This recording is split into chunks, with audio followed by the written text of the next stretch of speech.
So let's talk about hepatitis C.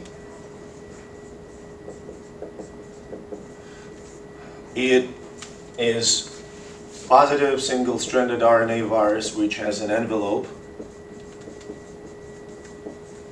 Actually, it's a kind of a cousin, a little bit distant cousin of flavivirus. It's like yellow fever that we were talking about.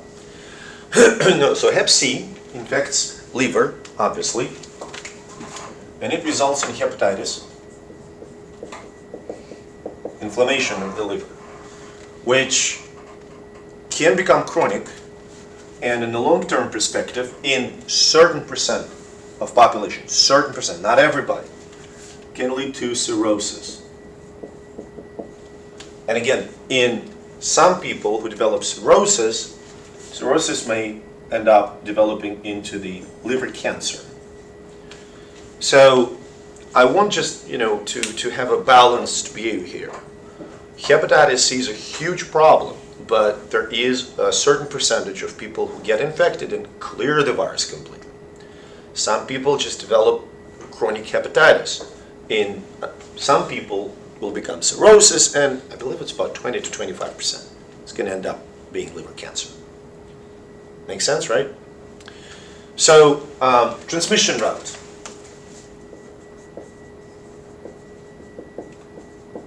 I bet many of you heard that hepatitis C is a sexually transmitted disease.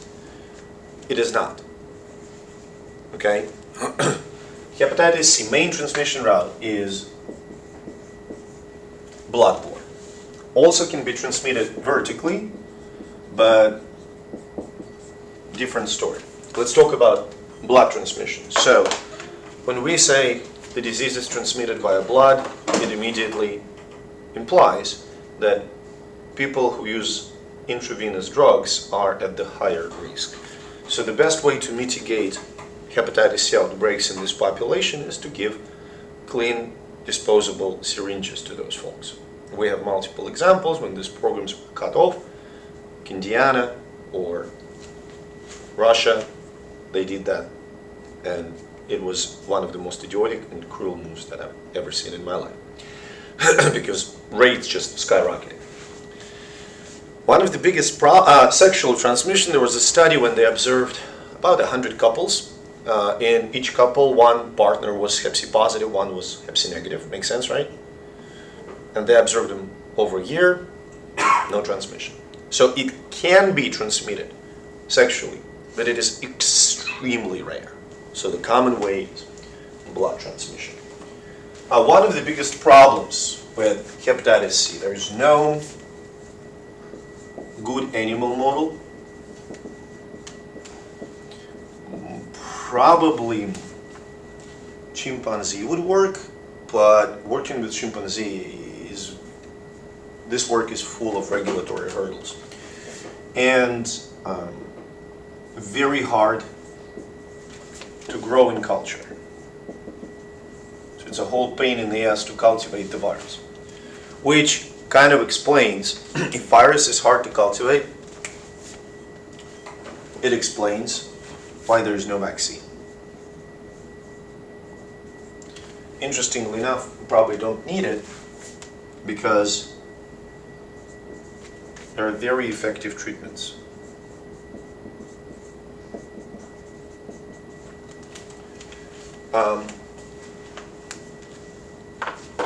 I put tables with the course and price for some of those treatments. I don't know, maybe now they kind of came down, but when they just were approved for the market, the treatment was about $1,000 a day for the pills.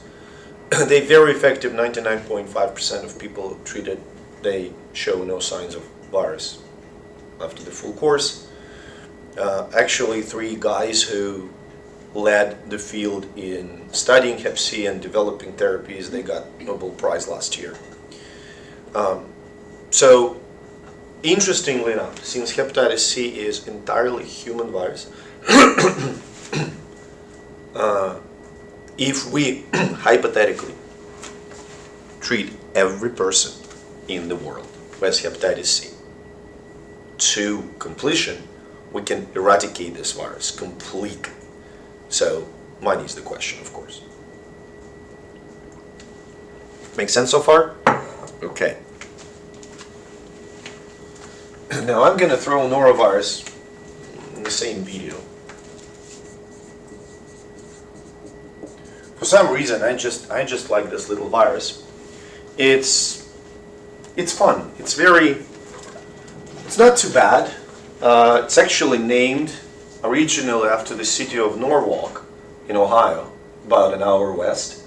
But then the city of Norwalk wasn't particularly happy that this virus was named after them, so they asked to change the name, and so they did. It's a positive single-stranded RNA virus. It is naked virus, which explains why it is so stable.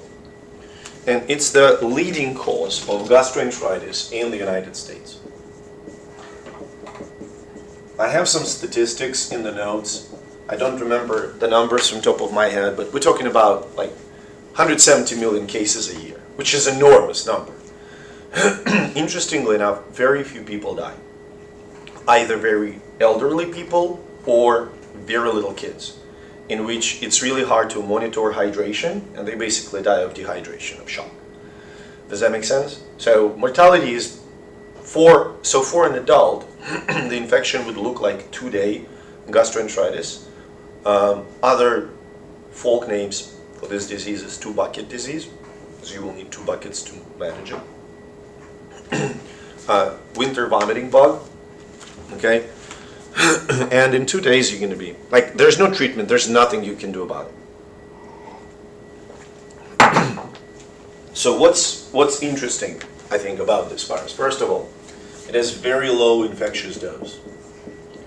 So you need maybe a dozen of virus particles to establish an infection in an adult. Second, virus can be shed during incubation, disease, convalescent period. So basically,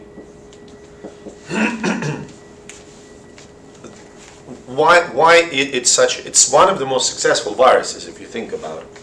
So for instance, maybe I'm infected, I don't know that I'm going to develop gastroenteritis in a couple of days, I'm already shedding the virus, okay?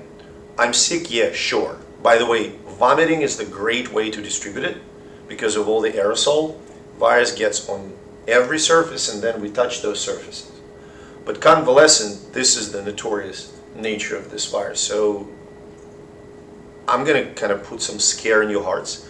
Imagine you go to the restaurant and the waiter just brings you food, right? Like they bring you food and they're fine and they're healthy. Maybe they had norovirus outbreak like 5 days ago and they feel completely fine. They probably still shedding virus. They may shed up to 2 weeks after the full recovery. Does that make sense? And the problem is, it's a naked virus. So hand sanitizers don't work, right? So it is spread really well in the crowded facilities where people are not particularly hygienic, which should remind you immediately about nursing homes, schools, and cruise ships. This is the famous cruise ship disease, okay? And this is why they're absolutely paranoid about hand washing procedures on the cruise ships. Now, what about treatment? What about vaccines? There's no vaccine, and no treatment needed, right? But what about vaccine? Well, the vaccine, here's the conundrum. This virus doesn't induce lasting immunity, and this is one of the greatest puzzles of virology, I think. Practically every other virus, when you recover, you have a robust antibody response, you have T-cell response, you know. In this case, both B and T-cell responses last no more than half a year. And then you're like absolutely naive. Does that make sense? And this virus has multiple genotypes. So let's say I got infected, I recovered, and 2 weeks later, I can be infected again with a different genotype because my immune response to like previous virus doesn't protect from a different genotype. So it just shows you how successful it is. Very mild disease, host is okay, spreads like crazy.